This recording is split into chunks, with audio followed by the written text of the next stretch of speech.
ஓம் நமச்சிவாய. திருச்சிற்றம்பலம். சிவாய நமக. சிவ சிவாய நமக. உன்னுடைய எண்ணங்களும் உணர்வுகளும் சிந்தனைகளும் செயல்களும் நம்மை சுற்றி இருக்கும் மனிதர்களுக்கு நல்லது மட்டுமே நினைக்கும், நல்லது மட்டுமே செய்யும் எனில் நீ என்னை தேட வேண்டிய அவசியமே இல்லை. நீ நல்லது செய்வாய் என்றால் நான் உன்னை தேடி நானே வருகிறேன். நீ என்னை தேட வேண்டிய அவசியமே இல்லை. அதனால் எப்போதும் உனக்குள்ளேயும் உன்னிடமும் நல்லது செய்ய வேண்டும் என்ற எண்ணம் உனக்குள்ளே எப்பொழுதும் இருந்து கொண்டே இருக்க வேண்டும். மனதில் தேவையற்ற எண்ணங்களுக்கு எப்பொழுதும் நீ இடம் கொடுக்காதே.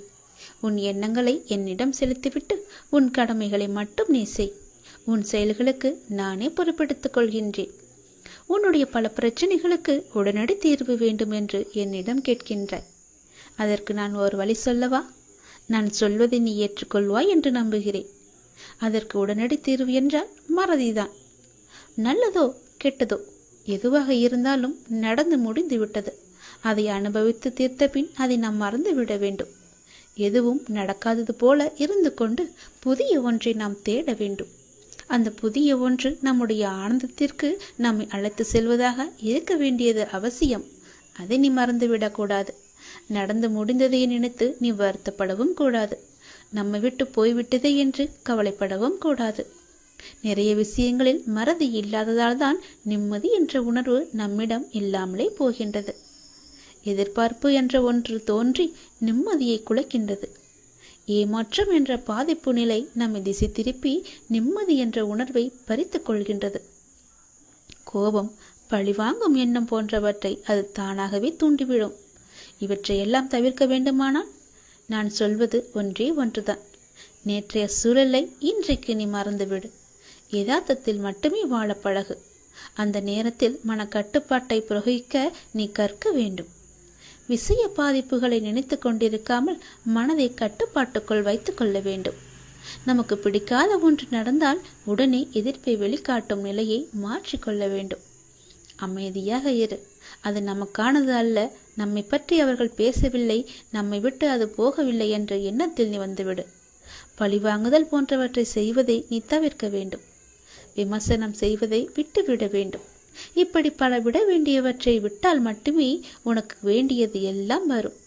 வர வேண்டியது என்று காத்திருந்தது எல்லாம் உனக்கு கைக்கு வந்து கிடைக்கும். நமது இந்த செயல்களால் என்ன நன்மை கிடைத்துவிடும் என யோசித்தால் நாம் பிறரை பாதிப்புக்கு ஆளாக்க மாட்டோம். நாமும் பாதிக்கப்பட மாட்டோம். இல்லாவிட்டால் விஷய பாதிப்புகள் நம் மனதை கொந்தளிக்க செய்து ஆனந்தம் என்ற உணர்வை அடியோடு சாய்த்துவிடும். மூன்றாவதாக மனதை வேறு வழிகளில் செலுத்த வேண்டும். நடந்து முடித்ததையே நாம் நினைத்து கொண்டிருந்தால் நிம்மதி நம்மிடம் எப்போதுமே இருக்காது. நமக்கு கிடைக்கவும் கிடைக்காது. அது ஒரு எட்டா கனியாகவே எப்போதும் இருக்கும். மனதில் நமக்கு தெளிவும் பிறக்காது. எனவே நமது மனதை விஷயத்திலிருந்து அந்த விஷயத்திலிருந்து மாற்றிக்கொள்ள வேண்டும் என்றால் நம் மனதை நாம் மாற்றிக்கொள்ள வேண்டும். அதை நாம் மறந்தே விட வேண்டும். என்றாவது ஒரு நாள் போனால் போகட்டும் என நினைக்கத்தான் போகின்றோம். அதை இப்போதே நினைத்து பாருங்களேன். அது நடந்து வெகு காலத்திற்கு பிறகு நினைக்காமல் உடனே நினைத்தால் விளைவு நன்றாக இருக்கும் அல்லவா?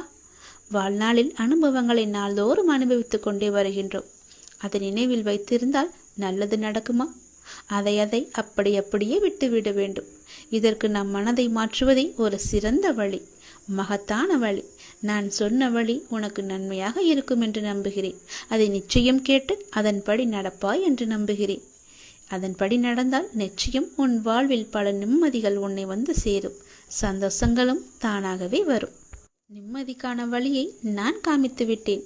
அந்த வழியில் போவதும் போவாமல் இருப்பதும் உன்னுடைய கையில் தான் இருக்கிறது. உன்னுடைய மனதில் தான் இருக்கிறது. எப்படி போக வேண்டுமோ போய்க்கொள். நான் சொல்வதை உன்னிடம் சொல்லிவிட்டேன். பிறகு உன் இஷ்டம்தான். நீ கேட்டதை விட பல நல்லது வைத்திருக்கிறேன். அதில் பல மடங்கு சந்தோஷம் வைத்திருக்கிறேன். நீ கேட்டதை வெகு நாட்கள் கழித்து தருவதற்கு பதிலாக உடனடியாகவே தரப்போகின்றேன். பலது நல்லது நடக்கும்படி நான் மாற்றி தருகின்றேன். இப்போதே நான் சொல்வது போலவே நீ செய்துவிடு. உன்னுடைய நன்மைக்காக சொல்கிறேன். என் வாக்கை நீ அலட்சியப்படுத்தாதே. எதிர்பார்த்தது நடக்காத வரை வாழ்க்கை ஏமாற்றமாக தோன்றும். ஆனால் எதிர்பாராத ஒரு நல்ல விஷயம் உன்னுடைய வாழ்வில் நடந்துவிட்டால் அந்த வாழ்வு எவ்வளவு அதிசயமானதாக மாறும். என் குழந்தையே, உன்னுடைய வாழ்வில் அந்த அதிசயங்களை நான் நடத்தி வைக்கப் போகின்றேன். உன்னுடைய வாழ்க்கை அவ்வளவுதானா என்று நினைத்து கொண்டிருக்கும் நேரத்தில், நீ சற்றுமே எதிர்பாராத ஒரு நேரத்தில் உன்னுடைய வாழ்வில் ஒரு அற்புதம் நடந்து எல்லாவற்றையுமே, அதாவது உன்னுடைய கஷ்டங்கள், கடன் பிரச்சனைகள், கவலைகள் என எல்லாவற்றையுமே அது நிச்சயம் மாற்றிவிடும். உன் கண்ணீரில் கரைந்து விட்டது உன்னுடைய கர்ம வினைகள். ஏனென்றால் எவ்வளவு கண்ணீர் தான் வடிப்பாய் என்ற அளவு இல்லாமல் அவ்வளவு கண்ணீரை நீ கரைத்து வைத்திருக்கின்றாய். அதனால்தான் உன்னுடைய கர்மவினை எல்லாமே கரைந்திருக்கின்றது. புன்னகையோடு புண்ணிய பலன்களை அனுபவிக்க நீ தயாராக இரு என் செல்லமே. நீ என்னுடைய குழந்தை. உன்னுடைய மனதில் அவ்வப்போது ஏனோ சிறு சிறு குழப்பங்கள் ஏற்படுகிறது. அப்பா, உன்னை வணங்கிய பின்புதான் பிரச்சனை எனக்கு அதிகமாகிறது என்கின்றாய். உன்னுடைய வாழ்வில் இந்த பிரச்சனை வரும் என்பது விதி. நீ பிறக்கும் போதே எழுதப்பட்டது. ஆனால் இந்த பிரச்சனை வரும்போது நான் உன்னோடு இருக்கிறேனா என்பதுதான் மதி. அதை நீ உணர்ந்து கொள். உன்னுடைய மதியால் உனக்கு பிரச்சனை வரும் நேரம் நான் உன்னோடு இருந்து வழி நடத்தும் பொறுப்பை நான் தந்திருக்கின்றேன். நீ எனக்கு அதற்கான வாய்ப்பையும் தந்திருக்கின்றாய். நானே உன்னை வழி நடத்தி செல்கின்றேன். நீ அதிலிருந்து நல்ல ஒரு அனுபவ பாடத்தை எடுத்துக்கொண்டு அது நிச்சயம் நீ மீண்டு வருவாய். எப்பேற்பட்ட பிரச்சனை வந்தாலும் அது எளிதில் உன்னால் சமாளித்து வெற்றி நடைபோட முடியும். கவலைப்படாதே. நடந்து முடிந்த எதையும் ஒருபோதும் கவனிக்காதே. எதை செய்து முடிக்க வேண்டும் என்பதில் மட்டும் நீ கவனமாக இரு. உன்னுடைய பிரார்த்தனை மற்றும் விரதத்தின் பலனாக உனக்கு தருவதற்கென்று ஒன்று நான் எடுத்து வைத்திருக்கின்றேன். அதை விரைவாக உன்னிடம் கொண்டு வந்து சேர்ப்பேன். அதற்கான சரியான காலம், சூழ்நிலை எல்லாம் உருவாக்கப்பட்டு அது உன் கையில் வந்து சேர்க்கப்படும். உனக்கு எது கிடைக்க வேண்டுமோ அதை யார் தடுத்தாலும் உன் கையில் வந்து சேரும். உன்னுடைய விரத காலங்களில் முன்பை விட இப்பொழுது நல்ல முறையிலேயே உன்னோடு நான் இருப்பதை நீ நிச்சயம் உணர்ந்திருப்பாய். உன்னுடைய எதிர்காலம் பற்றி உன்னுடைய மனதில் அவ்வப்போது சிறு கவலை தோன்றுகிறதல்லவா? அந்த கவலையெல்லாம் இனி கிடையவே கிடையாது. உன் வாழ்க்கை செம்மை பெறப் போகிறது. நடந்து முடிந்ததை பற்றி நினைக்காதே. இனி நடக்கப் போவது உனக்கு நல்லதாகவே இருக்கப் போகிறது. அதில் நீ கவனத்தை செலுத்து. நல்ல மாற்றங்களை நான் தருகிறேன். நல்லது நடக்கும். இந்த உலகம் என்பது எல்லோருக்குமே சமம்தான். யாரும் இங்கே அனாதைகள் அல்ல. யாரும் இங்கே உற்றார் உணர்வுகள் இல்லாத தனியாக விடப்பட்ட நபர் அல்ல. எல்லோருக்குமே எல்லாமே இருக்கின்றது. யாரும் எதுவும் இல்லாமல் இங்கே இருக்கவில்லை. அவர்களுக்கு துணையாக நான் இருக்கிறேன். இந்த உலகத்தில் உயர்ந்தவர் தாழ்ந்தவர் என்று யாருமே கிடையாது. யாரும் ஏழையும் அல்ல, யாரும் பணக்காரரும் அல்ல. யாரும் உயர்ந்த ஜாதியும் அல்ல, யாரும் தாழ்ந்த ஜாதியும் அல்ல. யாரும் யாரை விடவும் உயர்ந்தவர் என்றோ தாழ்ந்தவர் என்றோ மதிப்பு மிக்கவர் என்றோ அறிவானவர் என்றோ அழகானவர் என்றோ உங்களையும் நீங்கள் மற்றவர்களையும் நினைக்க வேண்டாம். இந்த பூமியில் ஒவ்வொரு மனிதர்களுமே சிறப்புக்குரியவர்தான். அனைவருமே தத்தம் துறைகளில் சிறப்பானவர்களே. வெட்ட வெளியில் உச்சி வெயிலில் வியர்வை சிந்த நிலத்தில் உழைத்து களைப்பவர்கள் ஆணாக இருக்கட்டும் பெண்ணாக இருக்கட்டும், யாவருக்குமே எல்லோருக்குமே உள்ளதை போல் சுயமரியாதை, கோபம், வலி, மகிழ்ச்சி, பசி, உறக்கம், இழிச்சொல்லின் வலி, புறக்கணிப்பின் வலி போன்ற தனிமனித உணர்ச்சிகள் அத்தனையும் அனைவருக்குமே உண்டு. அவர்களும் மனிதர்கள்தான். உண்மையில் உயர்ந்தவர் தாழ்ந்தவர் என்று யாருமே இல்லை. சில வாய்ப்புகள் தான் யார் இந்த பொழுதில் அவசியமானவர் என்பதை நமக்கு புரிய வைக்கிறது. அந்த புரிதலை உணர்ந்து கொள்பவர்கள் மனித நேயத்துடனே நடந்து கொள்வர். மனிதநேயம் கொண்டவர்களாலேயே மக்களை திருப்திப்படுத்தும் சேவையை வழங்க முடியும். அவர்களே மரணித்தாலும் மனிதர்கள் மனங்களில் இடம் பிடித்து எப்போதும் அழியா புகழுடன் இருப்பார்கள். மனிதர்கள் யாராயினும் அவர்கள் அனைவருமே சமம்தான். உயர்ந்தவர் என்றோ தாழ்ந்தவர் என்றோ படித்தவர் என்றோ படிக்காதவர் என்றோ ஏழை என்றோ பணக்காரன் என்றோ கருப்பு என்றோ சிவப்பு என்றோ உயர்ந்த ஜாதி என்றோ தாழ்ந்த ஜாதி என்றோ எந்த இருமே கிடையாது. அப்படிப்பட்ட நிலை நிச்சயமாகவே மாற வேண்டும். சமத்துவம் என்ற நிலை நிலவ வேண்டும் என்றால் மக்கள் மனதில் மாற்றம் ஏற்பட வேண்டும். ஏற்பட்டே ஆக வேண்டும். எனக்கு எல்லோருமே சமம்தான். நான் யாரையும் ஏற்று இரக்கத்தோடு நான் பார்ப்பதே இல்லை. அது நம்மிடமிருந்தே தொடங்குவோம். இனி ஒரு உலகம் புதிதாக அமைப்போம். நிகரான மனிதர்களை மதிப்போம். நாமாக வாழ்வோம். முதலில் மனிதனாக வாழ்வோம். நான் யாரையும் ஏற்றம் இரக்கம் கொண்டு பார்க்காமல் அனைவரையும் சமமாகவே பார்க்கிறேன். எல்லோருமே என்னுடைய குழந்தைகள்தான். நீங்களும் அப்படியே பாருங்கள். ஓம் நமச்சிவாய. எல்லாம் நல்லதே நடக்கும். நீ பொறுமையுடன் இரு. நீ விரும்பிய எதுவும் உன் வாழ்க்கையில் கிடைக்காமல் போயிருக்கலாம். ஆனால் நீ விரும்பியதை விட சிறப்பான ஒன்றை உனக்கு நான் தருவேன். என் மேல் உனக்கு நம்பிக்கை இருக்கிறது அல்லவா? எல்லாம் வல்ல இறைவன் உனக்கு நல்லது செய்வதற்காகத்தான் நான் காத்து கொண்டிருக்கிறேன். உனக்கு தெரியாது நான் உனக்காக என்ன திட்டங்கள் வைத்திருக்கிறேன் என்று. இன்னும் சில நாட்கள் காத்திரு. என்னுடைய திட்டங்களை கண்டு நீ மிகவும் சந்தோஷப்படுவாய். என் அப்பா எனக்கு இப்படி செய்து விட்டாரே என்று நீ மிகவும் சந்தோஷமாகவே வாழ்வாய். சுய விசாரணை ஒன்றுதான் தவறில்லாத ஒரே வழி. நீங்க உண்மையில் இருக்கும் நிபந்தனையற்ற முழுமையான இருப்பை உணர ஒரே நேரடியான ஒன்று சுய விசாரணை. நான் யார்? விசாரணை எல்லா எண்ணங்களுக்கும் ஆதாரம் நான் என்ற எண்ணமே. நான் யார் என்ற சுய விசாரணையால் தான் மனம் ஒன்றி போகும். நான் யார் என்ற எண்ணம் மற்ற எல்லா எண்ணங்களையும் அழித்து இறுதியில் தன்னையும் கொன்றுவிடும். மற்ற எண்ணங்கள் எழுந்தால் அவற்றை முடிக்க முயற்சிக்காமல் இந்த எண்ணம் யாருக்கு எழுந்தது என்று விசாரிக்க வேண்டும். எத்தனை எண்ணங்கள் எழுகின்றன என்பது என்ன? ஒவ்வொரு எண்ணம் எழும்பும் போதும் உஷாராக இருக்க வேண்டும். இந்த எண்ணம் யாருக்கு வருகிறது என்று கேட்க வேண்டும். எனக்கு என்று பதில் வரும். அப்போது நான் யார் என்று நீங்கள் விசாரித்தால் மனம் அதன் மூலத்திற்கு அல்லது எங்கிருந்து வந்தது என்று திரும்பவும் எழுந்து எண்ணமும் மூழ்கும். இப்படி அதிகமாக பயிற்சி செய்யும் போது மனதின் மூலாதாரமாக நிலைத்து நிற்கும் சக்தி அதிகரிக்கும். அப்படிதான் நீங்கள் எந்த விஷயத்தை செய்தாலும் எங்கு போனாலும் இதை செய்யலாமா, இதை செய்வதால் நமக்கு நன்மை ஏற்படுமா என்று ஒரு முறைக்கு பல முறை நீங்கள் யோசிக்க வேண்டும். எடுத்தோம் முடித்தோம் என்று எந்த ஒரு காரியத்தையும் செய்யக்கூடாது. இன்றைய நிலைக்கு இது வந்தால் நமக்கு சரியாக இருக்கும் என்று நீங்கள் நினைக்கலாம். அது நாளை உங்களுக்கு சரியாகமா இருக்குமா என்று ஒரு தடவைக்கு பல முறை யோசித்து செயல்படுங்கள். இல்லையென்றால் நீங்கள் பிரச்சனையில் போய் மூழ்கி விடுவீர்கள். எல்லாவற்றையும் தீர்ப்பதற்கு நான் இருக்கிறேன். இருந்தாலும் நீங்கள் கொஞ்சம் கவனமாகவே இருக்க வேண்டும். எல்லாவற்றையும் யோசித்து செயல்பட வேண்டும். எங்கு போனாலும் யோசித்து பாருங்கள். நல்லது நடக்கும். ஓம் நமச்சிவாய. எல்லாம் நல்லதே நடக்கும். இனி எல்லாமே உனக்கு நல்லதாகவே நடக்கும்.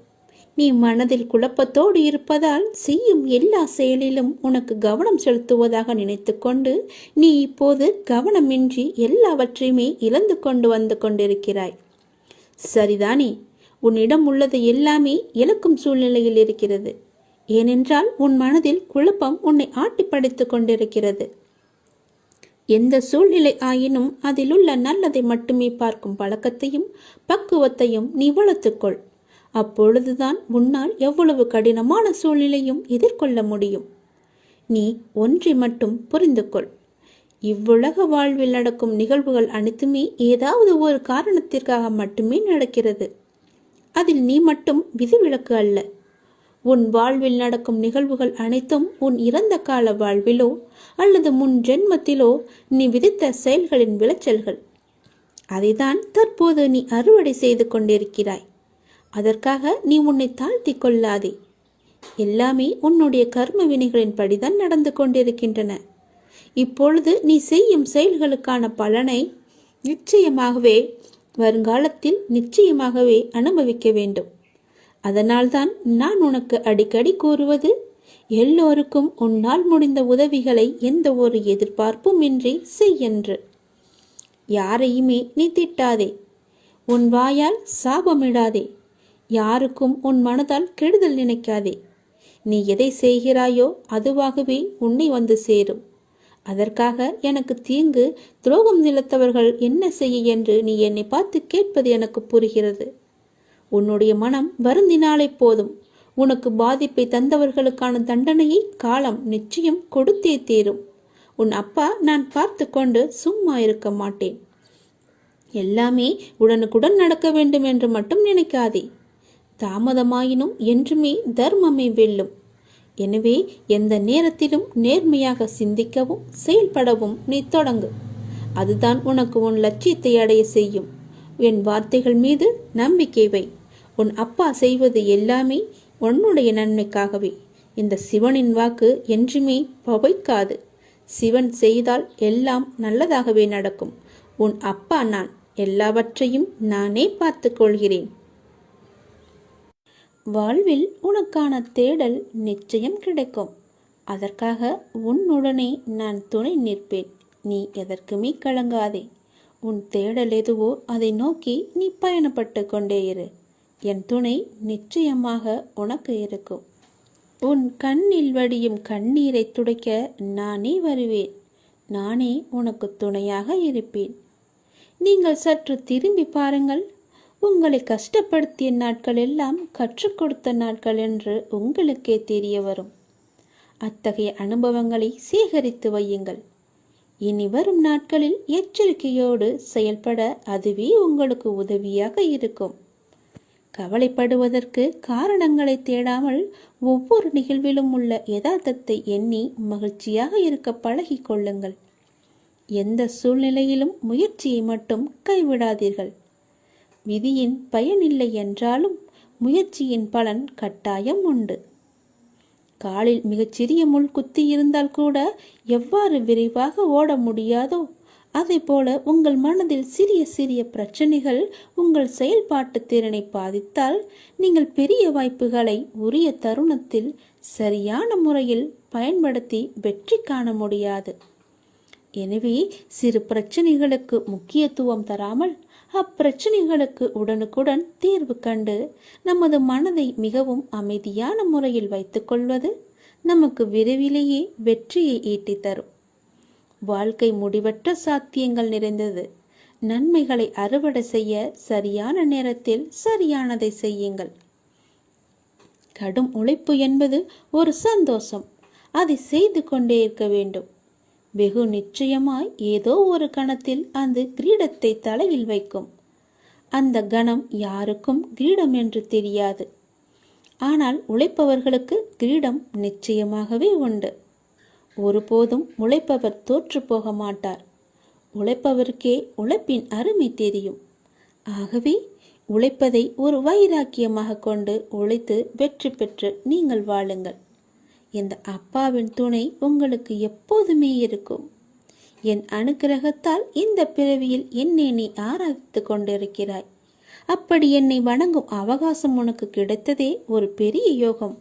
நீ இப்பிறவிக்கு சாட்சி. நான் உன் பூர்வ ஜென்மங்கள் அனைத்திற்குமே சாட்சியாக இருப்பேன். நீ எதை பற்றியுமே கவலைப்படாமல் உன்னுடைய இலக்கு எதுவோ அதை நோக்கி நீ பயணப்பட்டு கொண்டே இரு. உன் இலக்கில் எந்த ஒரு கெடுதலும் வராமல் எந்த ஒரு தடையும் வராமல் நான் பார்த்து கொள்கிறேன். என் துணை உனக்கு எப்போதுமே உண்டு.